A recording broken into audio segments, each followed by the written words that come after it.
Welcome back, my friends. Welcome to another Trailblazer video, and Merry Christmas to you guys. Thanks so much for tuning in, and on this trail run, I'm in a new location. I've never been here before. Sun kind of dissipated about an hour ago, but brought out the Wraith. Pushed the dust off the truck and figured we're bringing it out of retirement and, you know, take it for a run. Well, the biggest excuse is all the other trucks are broken. So we're running the Wraith today.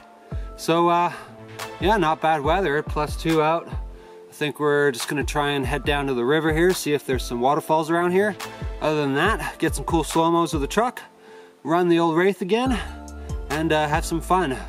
So guys, I hope you have the best Christmas ever. If you're spending it with family, that's awesome. Try and get out on the trails. If you're not spending it with family, no big deal. There's always trailing and Boxing Day and New Year's. Screw Christmas, right? Anyways, pals, Merry Christmas to you. Thanks so much for watching, and until next time.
Well, pals, that was pretty good. Down the river was kind of uneventful. I was expecting more waterfall type rapid stuff. Oh well, it's always great checking out new places. I'm gonna come back here in the summer, that's for sure, and see what it looks like. It's kind of hard to tell with all the snow. What a blast running the Wraith today. For you guys that have watched the channel for a while, hope you enjoyed seeing that. Thanks so much, Jeff, for those wicked logos. That was really appreciated. Still looks great on the truck. Anyways, pals, Merry Christmas. Thanks so much for watching, and I'll see you in the new year. Until next time.